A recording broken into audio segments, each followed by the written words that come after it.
Ladies and gentlemen, we are back with our Leicester City career mode here. We had a couple streams yesterday, and I did want to say that the VODs for those aren't getting posted because YouTube's having problems with the music that is in FIFA 17, so it's actually copyrighting the videos the second they go up. So I just need to make sure I actually go into the videos and or go into the game and just turn off music for the future streams, and then we shouldn't have any problems. I may just put in some background music that I use for my videos while I'm streaming. So we had a Journey career mode, or a Journey live stream up yesterday, and also an Ultimate Team. So I'll probably do the same thing either today or tomorrow, just to kind of make up for those two streams, just to throw them back up. Obviously can't redo what I did yesterday, but we can move forward. Here against the Arsenal, we are playing in the Premier League with Leicester City. Here, the game just started off kind of weird. I couldn't really figure out what was going on with this Arsenal team. They had Perez playing, so that's always interesting. I did definitely want to play against him. Ball fell nicely here for Oxlade-Chamberlain, and he just managed to grab a goal early on in the game. Kind of caught me off guard a little bit because I was playing really well with Leicester last episode, but going up against a team like Arsenal, I knew it was definitely a possibility that we would go down early in the game. So moving into kind of the future, I guess, of this Leicester City career mode, we're looking pretty good. Again, I know we just got scored on there, but we're going to go up the field here, and Slimani's going to slot that past the keeper, and we managed to bring the game back to 1-1. Still feeling really comfortable with the team. Still feeling like Slimani is better than Vardy right now. Not to say that Vardy won't come back into the team. He definitely will, and honestly, I think he does in this episode as well. If not this episode, then definitely the next. Next episode, we're doing some more Champions League gameplay here. I think we're going up against Porto in the next episode, which that'll come out in the next few days. Obviously, I'm juggling this Ultimate Team and also the Carlos Alina video going up, which did go up yesterday. If you guys want to check that out, Carlos Alina, or Alina, I believe is the correct pronunciation. He is a Barcelona center attacking mid youngster, 17 years old, maybe 18 now, possibly 18 now. And we're kind of going through his career mode like we did with Lee Sung-woo last year. Really confident playing in that central midfield area of Barcelona. Did really well in that first episode, so definitely go make sure you guys go check that one out as well. So we'll have another episode probably of that either coming out tomorrow or the next day, depending on how I want to do this Leicester City stuff. Leicester City and the Ultimate Team. The Ultimate Team series will probably just be going up as streams from now on. I was talking a little bit about it last night whenever I was recording it. Here, another deflection goal, which I also talked about last night. It's driving me insane. There's only one thing that I'm not liking about FIFA 17, and it is the amount of times that players get in the way and deflection goals happen. I know they happen in real life. I know they kind of actually happen semi-frequently in real life, but not to the same team week in, week out. But like every single game, it feels like there is some sort of deflection goal or almost deflection goal that goes on. These players are smart enough. They should be getting out of the way of the ball and not putting us in this situation every time. Here in the 90th minute, we have one more opportunity before the end of the game. Just wanted to try to whip that in. Ended up not getting it to a player's head. Felt kind of nicely for Gray there, but just wasn't able to work the ball around like I needed to. Still kind of thinking about bringing Huth out of the game permanently.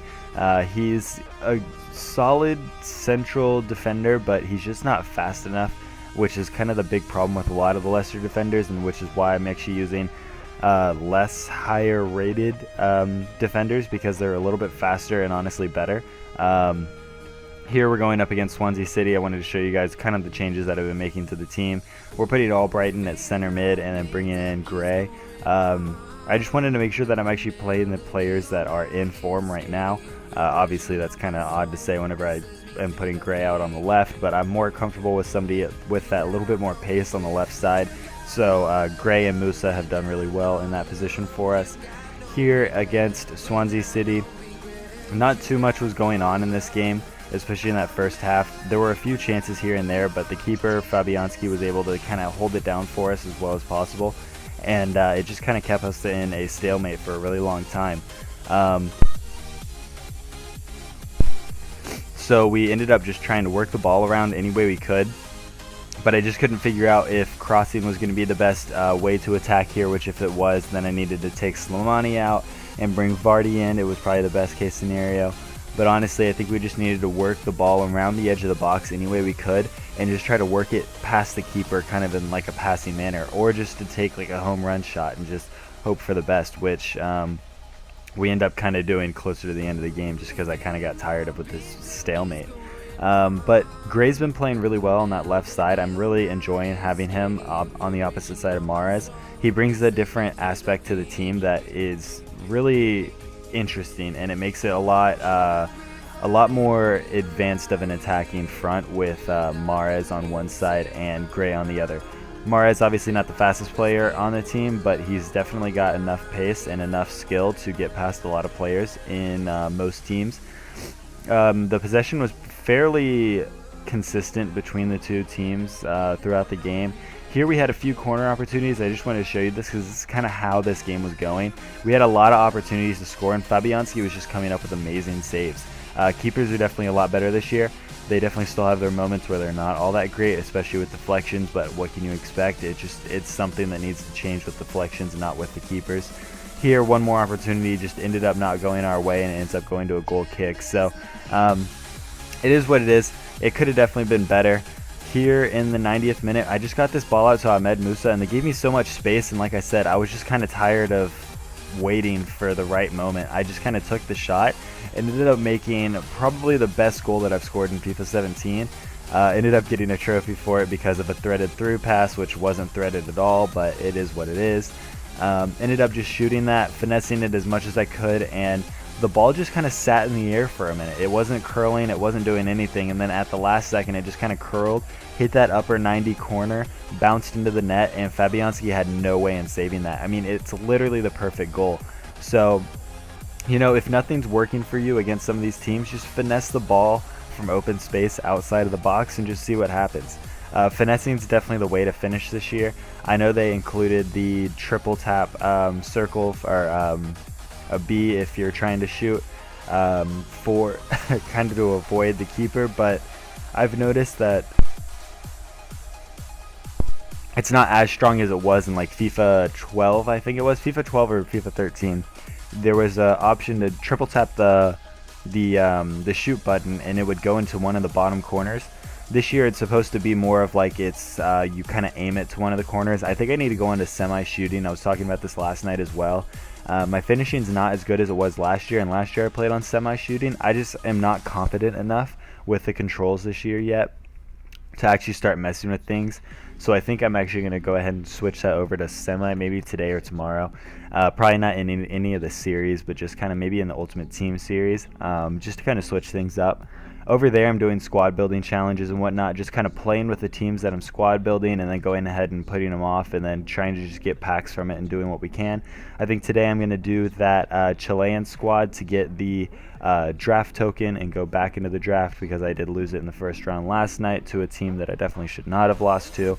So that stream will go up probably in the next couple hours. If not, I'll probably do the journey in the next couple hours, and then which honestly may be happening while this video gets uploaded, just kind of depending on how things go. For the last game of the episode, we're actually going up against Liverpool. Wasn't too excited to play this game because of what happened in my Journey series. We are now playing for Southampton, and first game of the season is obviously against Liverpool. We had the game in our grasp with 10 minutes, or with no minutes left. It was the 90th minute, and they ended up grabbing 2 goals and ended up winning the game 3-2 instead of us winning it 2-1. So here I have no clue why I passed this ball straight back. I swear I was trying to pass it to my midfielder, not my defender. Ended up falling perfectly to Roberto Firmino, and they end up grabbing a 1-0 lead in this game. So it was just kind of a weird thing going on in this game. I wasn't too sure what was really happening. Here I just ended up double tapping cross, and it fell perfectly to Albrighton, and we managed to grab a evening goal. So that was that was kind of exactly what I needed in this game, because it kind of got me back into the swing of things, especially after the past 2 games not really being able to finish as well as I would like. My crossing hasn't been incredible this year. The double tap is definitely not as good as it was last year, and I'm just trying to figure out what kind of is the best way to cross, and I think it's just a simple traditional cross or an early cross, because the triple tap, it seems defenders are a little bit smarter this year, so they end up going and getting in the way as best as they can.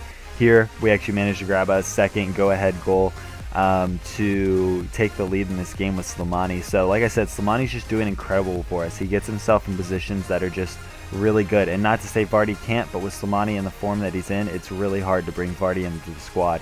He usually ends up playing the second half anyways, but definitely want to start getting Vardy into starting matches. Probably will do so now that Champions League is here. It gives us more opportunities to switch around the lineup a little bit more. Here in the 45th minute, we had one more opportunity with Mahrez, just wasn't able to beat Alberto Moreno off of the edge, and ended up going into the second half with a 2-1 lead. So can't complain too much. Definitely wanted to improve things in the second half though. Try to actually solidify this win again, because don't want to be 2-1 up and end up losing in the 90th minute again like I did in the Journey series. So Journey may also go up today. Here ended up just triple tapping the cross over to Mahrez, and ended up falling nicely over to his foot. He knocked it back heel almost into the back of the net off of the keeper. I was actually trying to go for the back heel, and he ended up just taking it with his left foot, and it is what it is. I'll definitely take the goal nonetheless. Here just wanted one more opportunity, but Liverpool had a corner opportunity here. They just kind of passed the ball around, and it kind of messed with me a little bit. I was trying to read where they were going, not really doing all that well. They get one more opportunity here, but Zieler comes up with another big boy save, and it gives us another opportunity to just hold off, and ended up with another corner opportunity, but just didn't take it well enough. Here was Zieler. I just wanted to pass this ball out, try to get one more opportunity to score.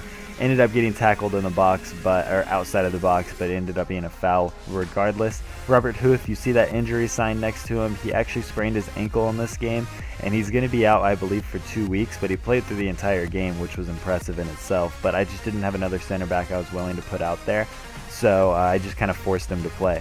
Here, like I said, I just wanted one more opportunity. Gray on the ball, just passing that out to Schlump, and Schlupp is going to cross that out actually directly to the head of Musa, who was not able to get into the back of the net. So ended up winning the game 3-1, so definitely a convincing win against a strong Liverpool side. We'll definitely take it moving forward. Like I said, in the next episode, we're going to be starting off against Porto. Definitely going to be an exciting game, just to get our feet wet in the Champions League and move forward. But like I said, we're going to have some Journey coming up today in a stream, and maybe some Ultimate Team as well. Until then, I'll see you guys later.